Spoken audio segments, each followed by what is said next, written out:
Namaskar, good morning and good afternoon to our viewers from India. We are here with yet another interesting and informative lecture under India Ireland Friendship Lecture Series. Today we have with us Miss Mira Gupta, the famous designer and textile curator, to share her thoughts under the topic History of Indian Textiles and Influence on History, Madras, Manchester. Ms. Mira Gupta is a multi-dimensional personality. Her prime focus area is fashion and craft, and she is passionate about gathering more knowledge about the history and other aspects of Indian arts and culture. The additional knowledge always comes handy with her role as designer and curator. She studied the history of Indian craft, art, and architecture extensively, particularly with reference to its travel westwards and its consequences. She worked with Fab India, Good Earth, Jaipur, and was also one of the curators for the Swadesh Bazaar, which accompanied wedding of Isha Ambani, the daughter of business tycoon Mukesh Ambani. The event was to showcase the best of Indian craft to the famous personalities from all over the world, like Jeff Bezos, Hillary Clinton, and Jeff Koons. She was also associated with the Fabrics of Indian exhibition of the world's largest museum of applied arts, the Victoria and Albert Museum, London, for development of extant Indian craft. Before I invite Ms. Mira to share her views with us, I would request His Excellency the Ambassador of India, Shri Akhilesh Mishra, to give his introductory remarks to this event. Namaskar. My very warm greetings from Dublin to all the friends in India and also friends in Ireland who are connected with this program. It is a great privilege for us in the Indian Embassy to welcome someone who is a pioneer, so is a very eminent, multifaceted talent like Miraji. And for me, this event is very significant because I have been ambassador in Ireland for a little more than 1 year. And I see there is a very significant opportunity for India and Ireland to broaden the people-to-people connect. We have already have very vibrant uh, interaction between our two countries. The Indian community in Ireland is probably more than 60,000. And also we have about 6,000 Indian students this year coming to Ireland for master's and PhD programs. There is a very dynamic connect between very robust technology and IT and pharma and medtech and fintech industries of Ireland and India. But I'm very keen that this connection should also expand and include the creative and cultural industries segment. Ireland has been a very creative in ideas. With a small population of 5 million people, Ireland has produced 4 Nobel laureates in literature and also extremely vibrant in designing and fashion and creativity in animation and gaming, virtual reality and augmented reality and craftsmanship.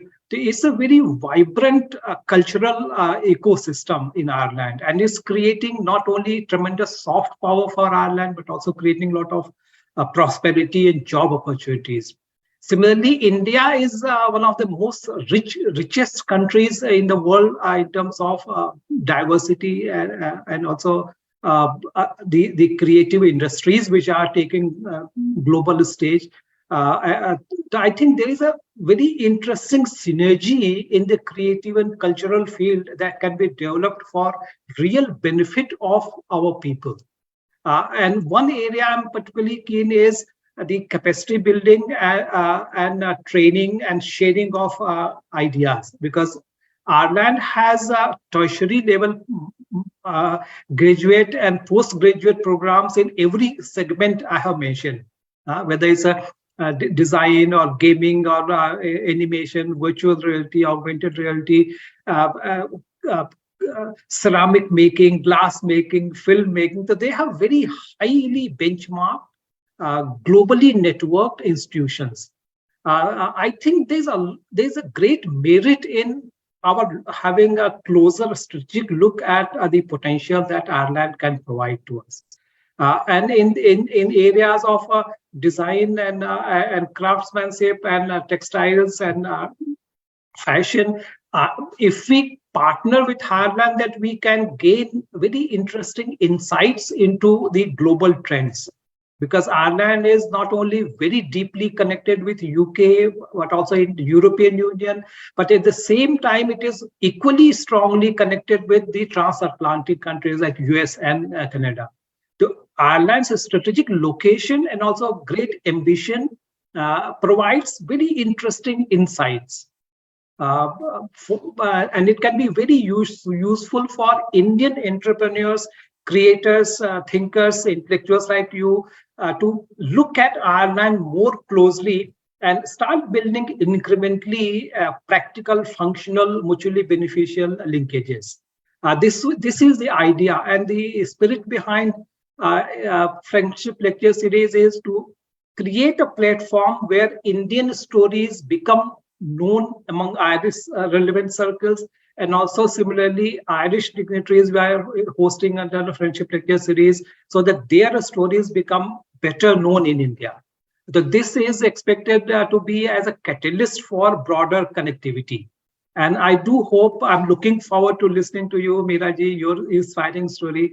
And I do hope that this leads to a broader conversation, broader understanding, broader connectivity between leaders like you in your field, between India and Ireland. With these words, I very warmly welcome you to share your thoughts and inspire us. Thank you.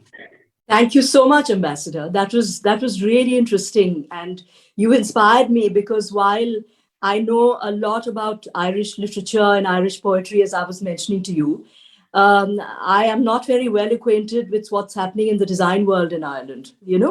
I mean, I know what's happening in UK and America, but you really inspired me to see what's happening in the design world. About paintings, I do know, but not about the rest of the design world, which is a huge ecosystem. So thank you so much because you've given me a lot to think about. And I'm delighted to be here.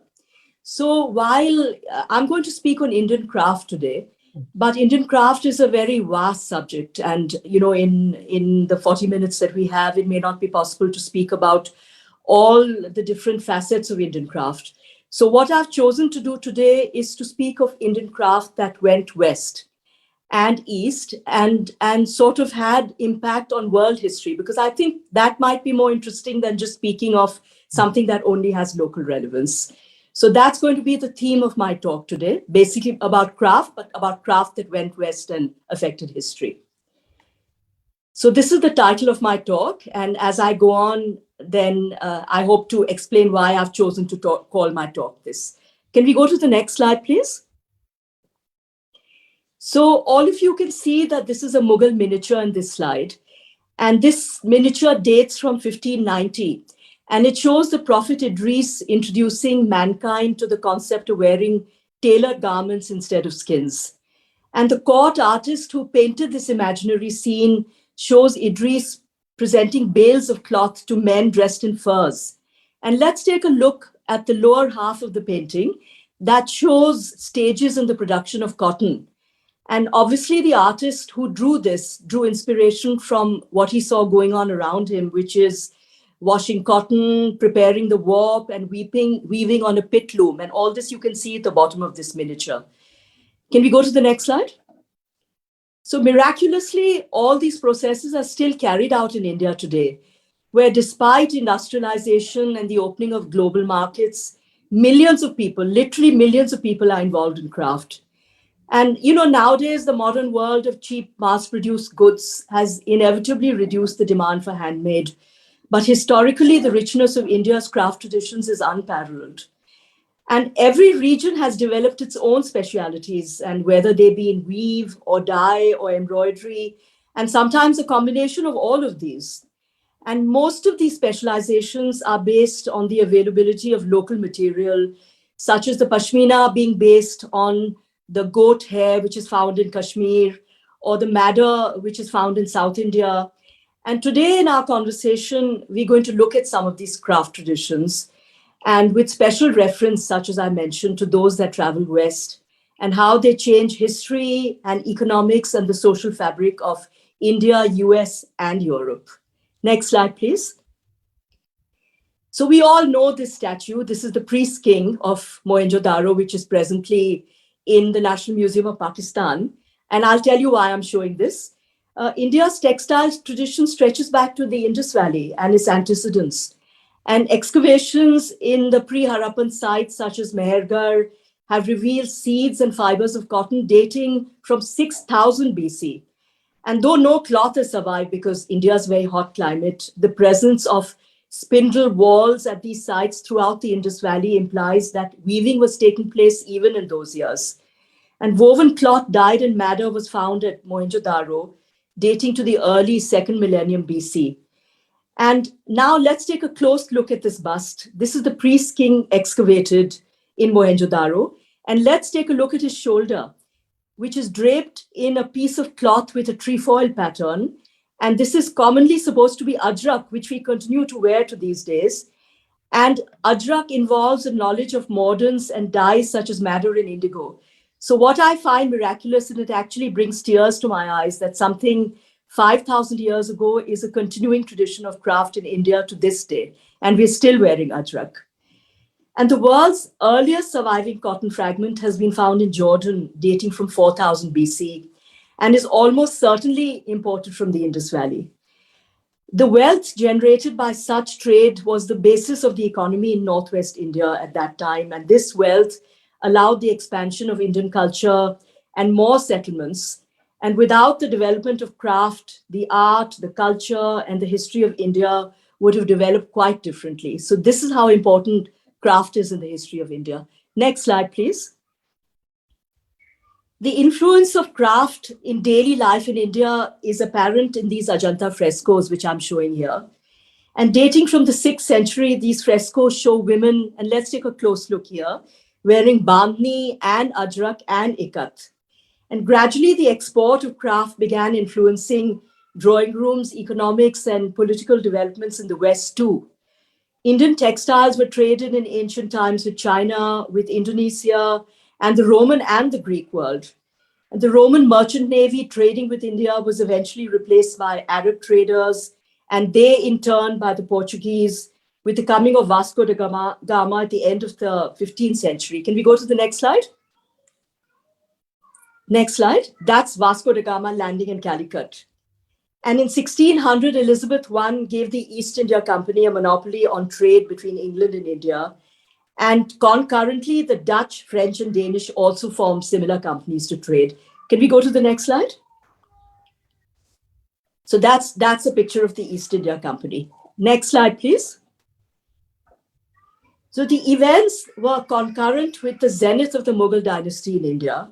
And under them, India was responsible for a whopping 28% of the world's economy. And just to place this in perspective, USA today is 24%.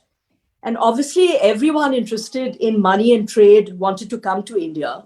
And moreover, the Mughal period saw an immense flowering of arts, craft, jewelry, and shawls. And you can see some here. You know, I've tried to show you just in one slide some of the miraculous products that came out of the Mughal court. And these were patronized by rulers like Akbar and Jahangir and Shah Jahan, and because ateliers and guilds flourished under all these great Mughal rulers. Can we go to the next slide? And just for fun, I mean, now that we've gone over a brief background, I want to just show you some of these words, you know, which not only have we affected world history, but Indian words for craft have also affected the English language. And we see some here. So we have calico, we have dungaree, and we have khaki. And there are many other words also, like bandana, which comes from bandhni, and chintz that comes from cheat.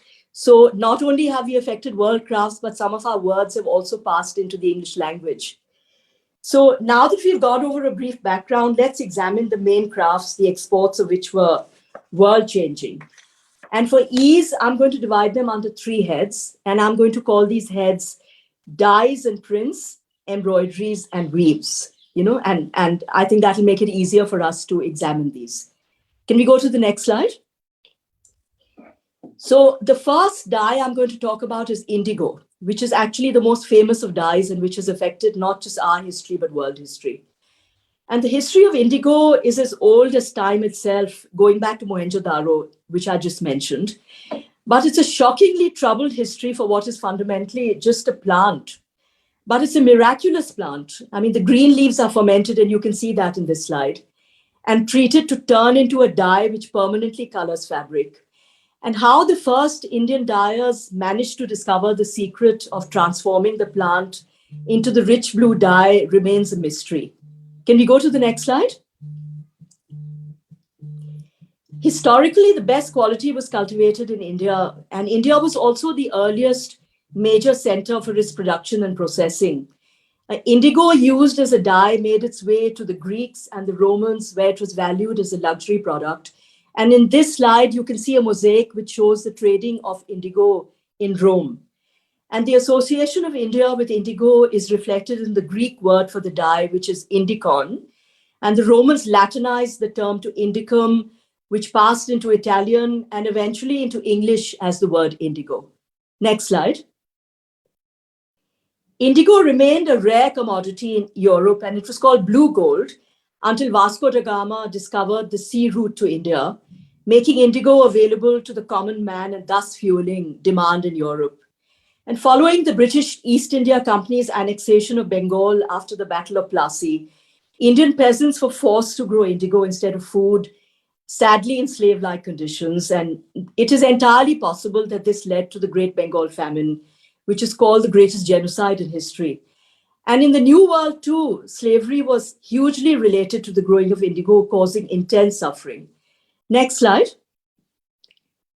The importance of indigo vanished as a cheap synthetic equivalents were invented in the 19th century, but it had already caused enough mayhem and suffering by then. And let's take a look at this painting. This is by the Singh twins, and they live in England, and they're twins that paint using the miniature traditions, but using a lot of modern subjects. And here they painted Mumtaz Mahal, but instead of wearing her regular Mughal garment, she's wearing blue jeans dyed in indigo. And instead of carrying a diamond as she normally does, she's carrying a ball of indigo, as you can see. So this painting is actually a reference to the importance of indigo in Indian history and world history. And to all my listeners here, I urge them to look at the Singh twins' other paintings, because they've done a whole series of paintings based on Indian craft. It is great fun as a scholar for me to see these paintings. Next slide, please. So now I'm going to talk about the next dye, which is equally important in world history, which is madder. But madder is like the shy little sister of indigo. So while it's a beautiful and tender dye, which gives you, a pink color going into shades of red, happily, it's not affected world history, and it's not caused the suffering that indigo did. Can we go to the next slide? So madder is one of our ancient dyes, and madder dyed textile fragments from the Indus civilization date to around 3000 BC. And a madder dyed belt was found amazingly in Tutankhamun's grave. And the archaeologists have unearthed madder dyed fabrics in ancient China. And here you can see a carpet dyed in madder, and you can see the different shades of madder, which is why I chose this slide.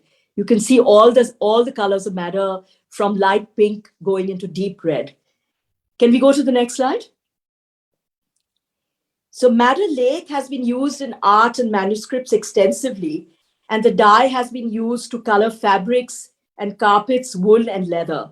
And the famous chintz emanating from India, and you can see a couple here, which took Europe by storm in the 18th century, uses madder as colorant, giving an unmatchable tender pink brightening to red.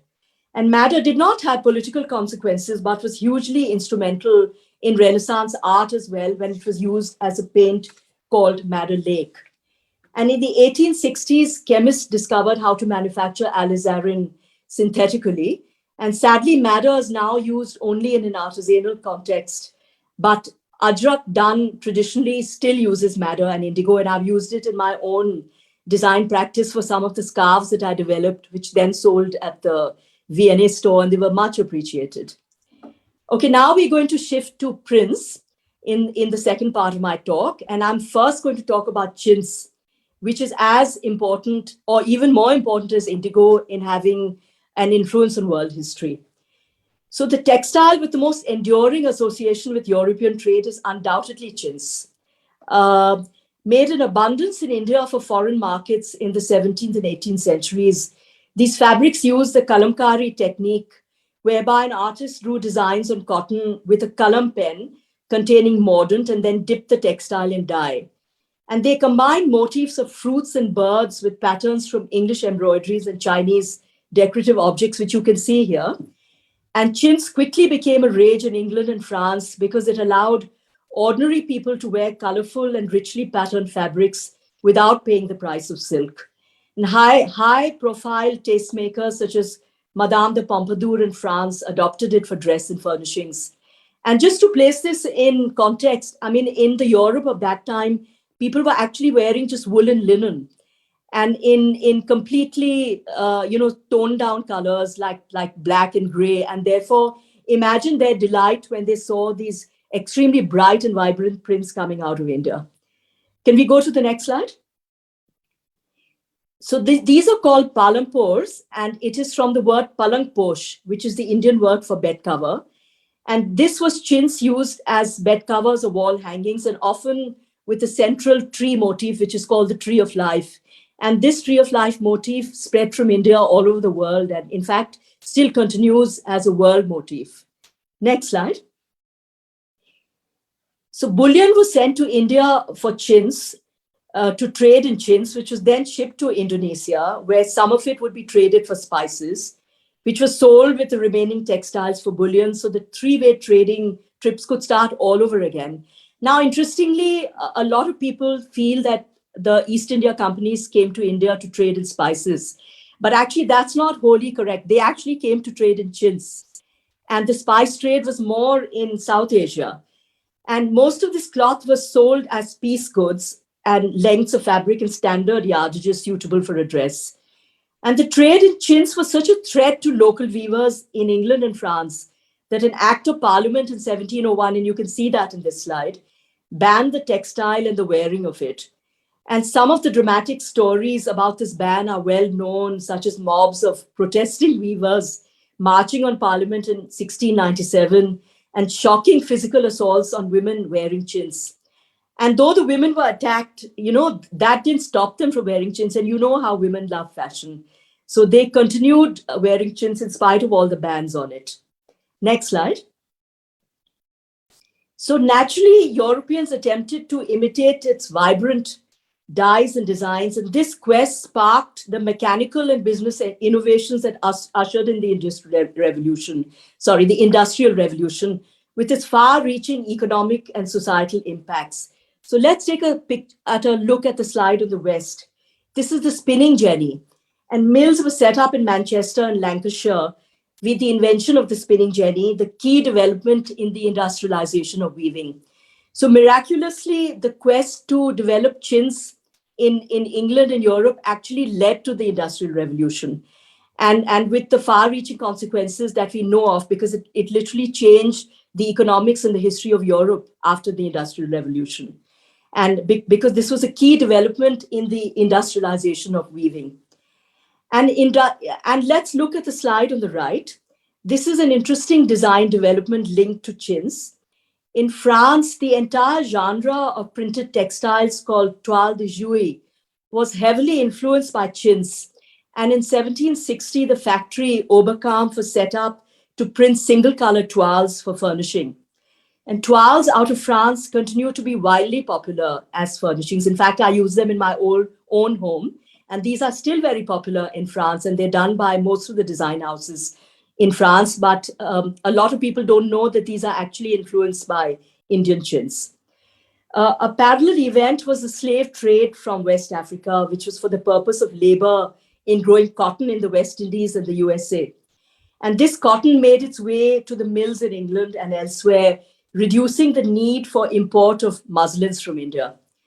And all these developments sadly reduced India's textile trade to a fraction of its former scale.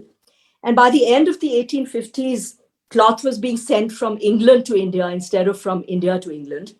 And the effect of this reversal of trade went far beyond the purely economic. It affected the subsequent history of South Asia and the world as a whole. It made the East India Company incredibly rich and powerful in India. And just last week, I was in Murshidabad, so I actually was privileged enough to see the site of the Battle of Plassey and all that. And it made it all come alive to me. And of course, we all know the consequences of what happened after that. So literally, and I'm going to loop back to this point in a little further in my talk. So let's hold this thought. So literally, chins change Indian and world history, which is a very sobering thought. Yeah, can we go to the next slide? Okay, now I'm going to talk about embroideries. And the Kashmir shawl I'm going to start with, which is the most famous embroidery to come out of India. And the Kashmir shawl's history goes back at least to the 13th century. And these shawls have always been marketed to the ruling elite and to foreign markets. And originally devised as a covering from men, and you can see a couple here, they evolved in the popular cultures of India and Europe and the USA as indicators of nobility and rank. They are considered heirlooms. They're part of coming of age ceremonies. They're used in interior design as bed covers and as tablecloths. And in fact, even in current times, I mean, no woman considers her winter dress complete without wearing a shawl that comes out of India. Let's go to the next slide. So broadly, there are two kinds of Kashmir shawls, and let's take a look at the one on the left. These are called Kani shawls, and they use the twill tapestry technique of weaving. And however, this differs from tapestry weaving because the loom is horizontal instead of vertical, and its operation is closer to brocading. And designs are highly intricate, such as the buta, which is called the paisley in Western terminology, and you can see it here. And Kani shawls are commonly called jamavar in common parlance. And now let's look at the right picture. This is an embroidered shawl. Embroidery is actually considered a form of meditation in Kashmir. And each shawl, such as this one, might take one whole year to produce. And the embroiderers actually, their eyes give out, so they have a very short life as embroiderers. And the finer ones are on pashmina using needles. And the other technique is called sozni, which is mostly on a wool called ruffle. And it uses a wooden needle, resulting in less fine embroidery. Kashmir shawls were given huge patronage by the Mughals, starting with Akbar, who reportedly enjoyed wearing two shawls at once called a doshala. And they were an important part of the Killat ceremony, where the emperor made presents of apparel to favored courtiers. So they were even a part of court culture. Next slide. The East India Company became aware of the value of shawls in the early 17th century, and officials started taking them back as gifts for their wives and girlfriends. And let's take a look at the slide on the left. These are called fashion plates. And they are the equivalent of, Vogue magazine in current times, where the women of those times would look at plates like this to understand what the trends were. And as you can see, each woman is wearing a Kashmir shawl in this. And the right slide is Empress Josephine, who was Napoleon's wife. And in France, the pashmina gained status as a fashion icon through her enthusiastic use, eventually serving as a status symbol through Europe because she was like a fashion leader of the times. And there was a time, there was scarcely a portrait where the sitter was not wearing her Kashmir shawl. Can we go to the next slide? So here you can see some of the famous portraits of the time by Sargent and William Hunt, where each woman is wearing a Kashmir shawl. Next slide. And inevitably, an industry sprang up in England and France, and particularly in Edinburgh and Norwich. And after 1808, manufacturing focused on the town Paisley, which produced passable imitations of the Kashmir shawl at a much cheaper price. And the Paisley shawl is an extraordinary example of the global cross-pollination of ideas in which Indian craft played a major part.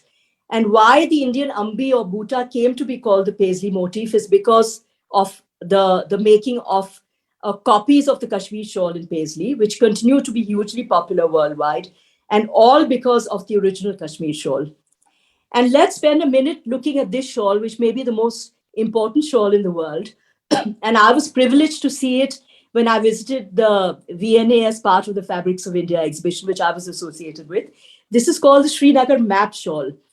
And it was made in the late, I'm only showing you a section of it, but it was made in the late 1800s, commissioned by Maharaja Ranbir Singh of Kashmir as a present for the Prince of Wales when he visited. And it's actually an entire map, a woven map of the city of Srinagar. And this is how remarkable craft was at that time. I think the shawl was possibly 10 years in the making. Let's go to the next slide. Okay, now I'm going to come to the next section of embroidery, which is beetle embroidery. And beetle wing art is an ancient craft technique using iridescent beetle wings, which you can see here, practiced traditionally in Thailand and Myanmar, India, China, and Japan. And it was common in some of the ancient cultures of Asia to attach beetle wing pieces as an adornment to paintings and textiles and jewelry. And different species of metallic wood-boring beetle wings were used depending on the region. Can we go to the next slide? So, no, I'm sorry, let's just stay here. Let's go back to the previous slide. So the embroidery was particularly popular in Mughal India, and when the English colonists saw it, they adopted it with enthusiasm.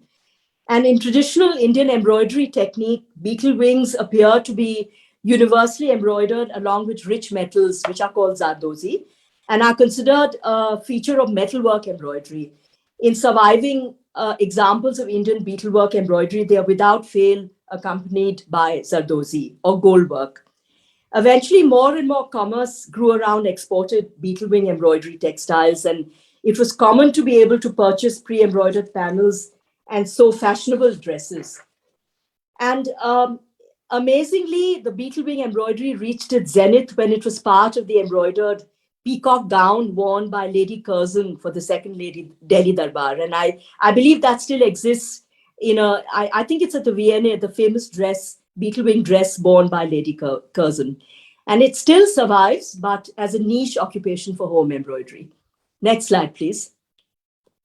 Okay, now we come to weaves, and I'm going to start with the most famous of Indian weaves, which is the Madras check. And the history of Madras checks is every bit as fraught as that of chintz or indigo, because it has links to imperialism, to slave trading, and amazingly, the naming of Yale University.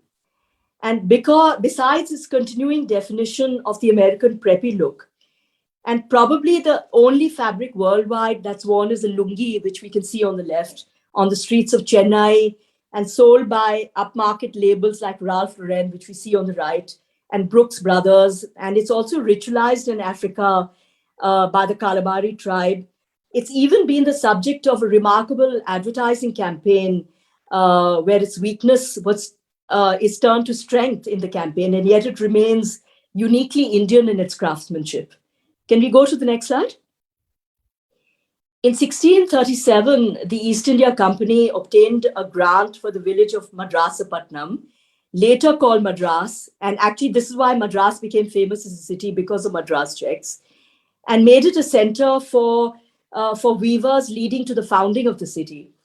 And the fabric made by these weavers came to be known as Madras checks, woven by hand and primarily in red and blue.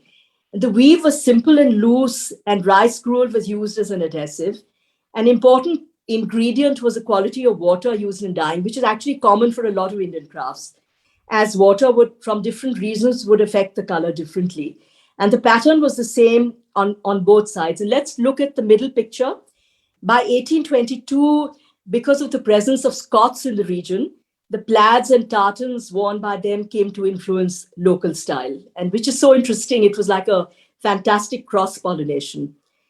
And Madras checks became the currency of a triangular slave trade, traded in exchange for slaves from West Africa, used to clothe them, and eventually finding their way to the USA through the slaves. Can we go to the next slide? And amazingly, Yale, which was called the Collegiate School in New Haven at that time, was broke. And therefore, they called upon Elihu Yale, who was the Governor General of Madras, for help. And instead of giving money, he transferred 10,000 yards of Madras checks to the college, and which they sold to raise money. And as a tribute to Elihu Yale, they renamed themselves Yale. So the naming of Yale is actually connected to Madras checks. which is a fantastic little story. And the colorful cotton slowly became a staple of USA's upper classes, and you can see examples here from the 50s, resulting in what is now called the preppy look. And now I'm going to tell you a little story. In 1958, Captain Nair, who is famous for having later formed the Leela chain, supplied 10,000 yards of fabric, of Madras fabric, to Brooks Brothers, who didn't realize that it would run color on washing. And when these clothes were sold, Brooks Brothers got hundreds of complaints. And this led to a clever advertising campaign, which was called the Guarantee to Bleed Madras by 17 magazine. And this was much before denim. And a vegetable dyed bleeding fabric was turned into a fashion statement, conveying a coolness and style which Americans lapped up. So this whole concept of turning an integral fault into an advantage was actually triggered by Madras checks, which continues to be a staple of advertising worldwide. And Madras checks continue to be popular worldwide, and they are used in apparel, in accessories, and furnishings by designers and high street alike. And no fabric has been a part of the human imagination worldwide for 400 years, like a Madras check. Can we go to the next slide? Okay, I have a little surprise for all the listeners. I'm not going to talk about just craft today. And can you imagine artistic styles which are as diverse as Mughal miniatures and the 17th century Netherlands in art? But at a remarkable point in history, these two schools actually came together. And I'm just going to tell you how. In the art of Rembrandt, and one of the most famous artists of all time. So trade between Mughal India and the Netherlands from the late 16th to the 17th century meant that an exchange of artistic ideas between two countries occurred. And this artistic interchange was encouraged by Jahangir, who had an intense curiosity about culture. And his successor, Shah Jahan, too purchased European art and encouraged European artists to come to work in India. And the reverse was happening too, where merchants of the Dutch East India Company carried back classical Indian art. And Rembrandt seems to have been inspired by what he saw, eventually producing 23 artworks. And if you can see in the slide, the colored ones are the original Mughal miniatures, and the black and white pen and inks are by Rembrandt. And he left out the European influences in Mughal art, such as the angels and the Christian iconography. Obviously, influences in which were European influences, such as the angels. And he was interested in what was novel and not familiar. And he even drew on Asian paper, perhaps for authenticity. And these 23 works can still be seen at the Rijksmuseum in Amsterdam, if anyone visits. And a few years ago, the Getty Center ran an exhibition juxtaposing, such as I have done in this slide, Mughal paintings with those of Rembrandt. And while he borrows, he maintains his own traditions, making for a truly remarkable series. So this is one example where Indian art has even influenced Western art. Oh, can we go to the next slide? So now I'm going to loop back to that point in history where I left you, when I talked about the Industrial Revolution. So now I'm going to talk about the Swadeshi movement, which interestingly my own family has also been associated with in a fairly important way. So the plight of the weavers, can we go to the next slide? The plight of the weavers and of Indian textile mills galvanized the Swadeshi movement. And rising discontent with British rule was spearheaded with Indian mill owners calling for support for the indigenous industry from the 1850s. And Swadeshi urged the Indian population to boycott foreign textiles and goods. And in 1896, protesters in Bombay publicly burnt foreign cloth. And you can see that in this picture. And the nation was encouraged to wear Indian fabric, an ideology that fueled the nationalist movement in the ensuing years. Can we go to the next slide? Khadi was elevated into a symbol of defiance and freedom by Gandhiji in the 1920s. And informed by the Swadeshi boycotts and having read about the economic impact of the Lancashire mills on India's textile industry, he declared that foreign cloth should be totally banned. And he called for the Indian people to take up spinning yarn and weaving and wearing khadi. And as the movement intensified, the visual impact of Gandhiji in khadi became a powerful tool of protest. And in this picture, you can see Gandhiji visiting the Lancashire mills in 1931, and miraculously to be greeted not with anger, but with immense love by the mill workers who totally identified with the Swadeshi movement. And this was a tribute to his international standing at that point. Eventually, the Khadi spinning wheel was incorporated into the flag for the nationalist movement, and where it still continues, so as a center of the Indian flag. And India became independent in 1947. So let's look at this fantastic looping. I mean, textile was responsible in many ways for the takeover of India by England. And textile was responsible in many ways for the gaining of independence India, because the Swadeshi movement was such an important part of the whole independence movement. So in fact, this is how important craft has been to Indian history. And this is the point I actually wanted to make in this talk. So I was going to loop back to this point. Okay, next slide. So I'm going to spend just 5 minutes talking about craft and design in India today, and which I have been hugely associated with in my own career as a revivalist for Indian craft. And there is marvelous work being done in craft currently by designers. And let's take a look at this bottom slide. This is Brigitte Singh, who is a French designer, but she lives in Jaipur, and she has revitalized block printing after being inspired by a fragment of the Mughal poppy design given to her by her father-in-law.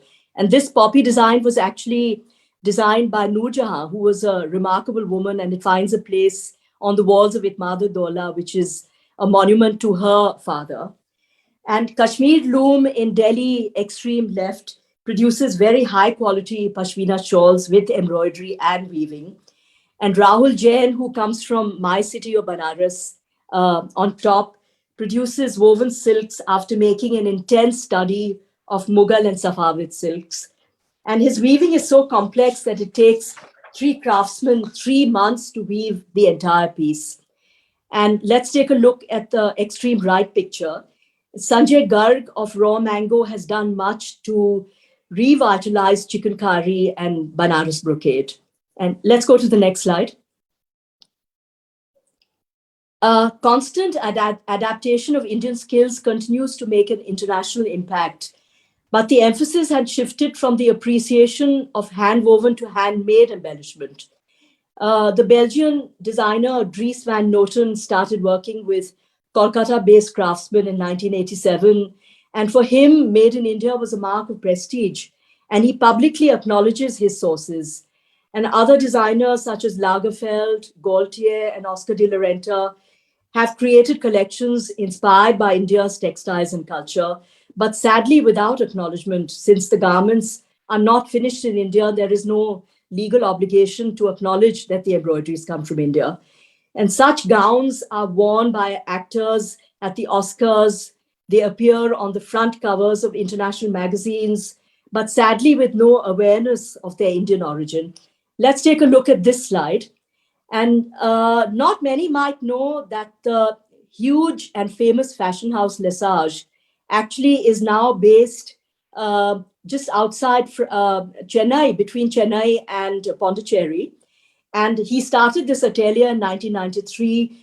And embroideries coming out of this atelier go to Chanel and Christian Dior and most of the international French houses. And what you see here is a carpet which was embroidered at Lesage for the Rashtrapati Bhavan. Let's go to the next slide. So this is by Issey Miyake, sadly, who passed on about 6 months ago. And Issey Miyake has a label called Heart. And Heart, a lot of the craft of Heart comes out of India, and which is completely acknowledged by Issey Miyake. So this is a good example of craft coming out of India, which is acknowledged. But let's take a look at the next slide. Here is an example of cultural appropriation, which makes me very sad. So this is the Indian poppy on the left, which is by Brigitte Singh. And this is Oscar de la Renta, which is Spring Summer 19. and copied from the Bridget Singh poppy with no acknowledgement. So this whole collection was extremely popular in the West, but nobody knew that it was coming out of India. And can we go to the concluding slide? So as someone who is passionate about craft, I would love to see my country and our craftsmen publicly acknowledged and feted in the international fashion arena, as they have fully deserved through centuries. And Ambassador, I see you wearing a waistcoat which I think comes from Fab India, if I'm not wrong. And I have been closely associated with Fab India in my own design practice. And I've actually started a couple of their categories for them. So I think as individuals, a lot of us don't work in craft, but probably what we can do is, as Indians or even as Europeans, to wear craft, which could be European craft or American craft or Japanese craft or Indian craft. Because sadly, especially because of what has happened in the last few years with the COVID, Indian craft has taken a huge beating. So what we can do as individuals is to wear craft, and in this way, we can in our own small ways, we can totally support the continuation of this 5,000 or even 10,000 year fantastic culture that's come out of India. So that's the conclusion of my talk. Thank you so much. Miraji, it was such a scholarly presentation, and your knowledge, your research is truly astounding. Thank you so much. And I'm sure everyone who watched your presentation would have been awestruck by depth of your knowledge and how you have built a holistic narrative, historical, bringing it to the present. And there are a lot of things which I learned from you. No, not at all. I think this is a great time for India, as Prime Minister Modi ji is encouraging Atmanirbhar Bharat, and also in the Panch Pran, a country which is proud of its own heritage and getting rid of the colonial mindset. I think absolutely, this is a great time for us to build a broader, holistic narrative on our textile and design heritage. And I'm sure, because of shortage of time, you couldn't focus on other parts like Gujarat and Northeast, and UP itself has a lot of traditions. Yes, I mean, actually, each region, one could speak for 2 hours on each region. I know. No, but this is you have given us a great thought to pursue, and I would love to have you, maybe if it works out, that you should come here on a kind of lecture come demonstration workshop tour. I would love to do that. Yeah, like having a workshop and lecture with the design students in Ireland, and have a kind of lecture presentation and talk about India's heritage. And I think someone like you coming to different universities here would be great. What a wonderful idea. I would love to do that anytime. Because I was Director General of ICCR, Indian Council for Cultural Relations, and we sent about 160 Indian delegations abroad. Oh, wonderful. I spoke there last year, Ambassador. Yeah. ICCR sends a very large number of culture artists, performers, dancers, singers to other countries, and also host 50, 60 foreign delegations. But we need more targeted intellectual conversation, and someone like you would be a great asset for us. I'm humbled by what you have said. So I think thank you so much. I'll connect you with the current DG in ICCR, and also if you need any assistance, I'll be happy to connect you with the Ministry of Textiles. Thank you so much. Someone like you should go on a kind of lecture tour to European countries and talk about the linkage, talk about the potential, and how the heritage can be leveraged. Yeah, I'm very grateful. Yeah, I mean, your words mean a lot to me. Thank you so much. It was a great privilege to listen to you, and I'll follow up on many ideas that you have generated. Thank you. Yeah, would anyone have any questions? I mean, is any of our audience, are there any questions that I could answer or elaborate on? I don't think that we have audience. They are watching it. Yes. Definitely, I understand that with your the knowledge that you have shared with us regarding craft and clothes, which are used for covering, but it has such a deep and intense history that I'm sure most of us are not aware of. So, thank you so much for sharing this knowledge with us. It will definitely encourage us all to be more aware about especially our Indian craft, and definitely we try to encourage it also. With this, I would really like to thank you on behalf of our viewers and on behalf of the embassy. Thank you so much for giving this informative and interesting lecture on this topic. Thank you so much. Thank you so much for inviting me. It was a great pleasure to be with all of you. Great pleasure. Thank you Thank so you much. so much. All the best.